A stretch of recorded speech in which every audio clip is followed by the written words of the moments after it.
ಜಿ5 ಇರುವಾಗ ನೀವು ನಿಮ್ಮ ನೆಚ್ಚಿನ ಶೋಗಳನ್ನ ಎಂದಿಗೂ ಮಿಸ್ ಮಾಡಿಕೊಳ್ಳುವುದಿಲ್ಲ. ಅದು ಸಂಪೂರ್ಣ ಉಚಿತವಾಗಿ. ಅಣ್ಣ, ಒಂದ್ ಸೂಪರ್ ಆಗಿರೋ ಐಡಿಯಾ ಸಿಕ್ಕಿದೆ. ಮನೇಲೆ ಕುತ್ಕೊಂಡು ದಿನಕ್ಕೆ 1000 ರೂಪಾಯಿ ದುಡಿಬೋದಂತೆ. ಇದೊಂದು ಬಾಕಿ ಇತ್ತು. ಯಾವುದೋ ಹೊಸ ಟೋಪಿ ಸ್ಕೀಮಲ್ಲಿ ಸಿಗಾಕೊಂಡಿರಂಗಿದೆ.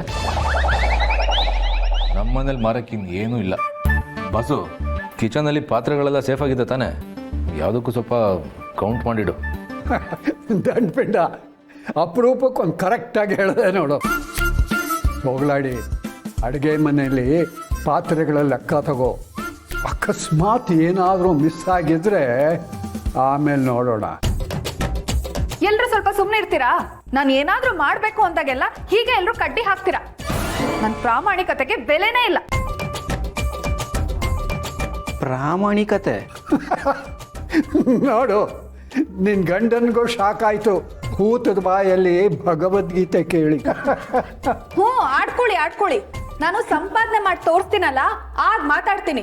ಓಹೋ, ನೀನು ಹೀಗೆಲ್ಲ ಯೋಚಿಸ್ತಿದ್ದೀಯಾ? ಆದರೆ ಇದ್ರ ಹಿಂದೆ ಬೇರೆ ಏನು ಪ್ಲ್ಯಾನ್ ಇದೆಯೋ ಏನೋ. ಅಂತೂ ನೀನು ಹೀಗೆ ಯೋಚನೆ ಮಾಡಿದೆಯಲ್ಲ, ನನಗಷ್ಟೇ ಸಮಾಧಾನ. ಆಯಿತು, ಅದೇನು ಮಾಡ್ತೀಯೋ ಮಾಡು, ನೋಡೋಣ. ತಾತ, ಇದೇನು ಹುಚ್ಚಾಟ? ಹೋಗಲಿ ಬಿಡೋ. ದುಡಿಯೋರ ಕಷ್ಟ ಗೊತ್ತಾಗೋದು ಸ್ವತಃ ದುಡ್ದಾಗಲೇ.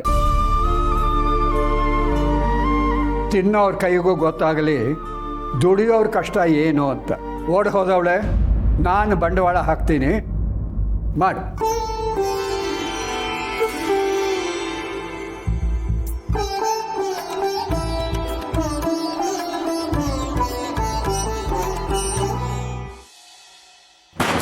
ಅಯ್ಯೋ, ಮೀಸೆ ಬಂದ್ಮೇಲೆ ನೆನ ನೋಡ್ಬೇಕು ಅಂತಾರೆ. ಉದ್ದಕ್ಕಿರೋರು ಮೇಲೂ ನೋಡ್ಬೇಕು. ಅದ್ ಹೇಗೆ ಬಿಸ್ನೆಸ್ ಲಾಭ ಕೊಡಲ್ಲ ಅಂತ ನಾನು ನೋಡ್ತೀನಿ. ಇಂಥದ್ದೇ ಬಿಸ್ನೆಸ್ ಮಾಡಿ ಎಷ್ಟೋ ಜನ ಲಕ್ಷ ಸಂಪಾದನೆ ಮಾಡ್ತಾರೆ ಗೊತ್ತಾ? ನೀನು ಸಂಪಾದನೆ ಮಾಡ್ತೀಯೋ ಬಿಡ್ತೀಯೋ, ಆದರೆ ದುಡಿಮೆ ಮಾಡಬೇಕು ಅಂತನ್ನೋ ಯೋಚನೆ ಬಂತಲ್ಲ, ನನ್ನ ಜನ್ಮ ಸಾರ್ಥಕ ಆಯಿತು. ತಾತ, ಹೀಗೆ ಹೇಳ್ಬಿಟ್ರೆ ಹೇಗೆ? ಇವತ್ ಸಂಜೆ ಹೇಗ್ ಸಂಪಾದನೆ ಆಗಿರುತ್ತೆ ಅಂತ ನೀನೇ ನೋಡು. ನನ್ನ ಬರೀ ಅಂಡರ್ ಎಸ್ಟಿಮೇಟ್ ಮಾಡ್ತಿದ್ಯಲ್ಲ. ಈ ಬಿಸ್ನೆಸ್ ನೋಡಿ ನೀನೇ ನನ್ನ ಕೊಂಡಾಡ್ತೀಯ.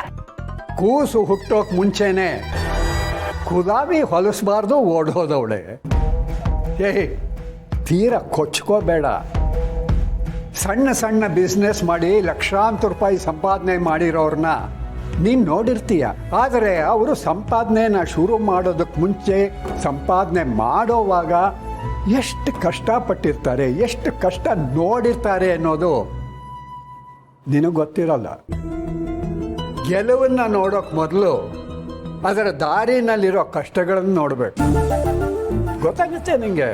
ಬರೀ ಡಿಸ್ಕರೇಜ್ ಮಾಡೋದೆ. ಖಂಡಿತ ಇಲ್ಲ, ವಾಸ್ತವ ಹೇಳಿದೆ ಅಷ್ಟೇ. ಜಿ5 ಆಪ್ ಡೌನ್ಲೋಡ್ ಮಾಡಿ ಎಲ್ಲಾ ಸಂಚಿಕೆಗಳನ್ನು ಸಂಪೂರ್ಣ ಉಚಿತವಾಗಿ ನೋಡಿ.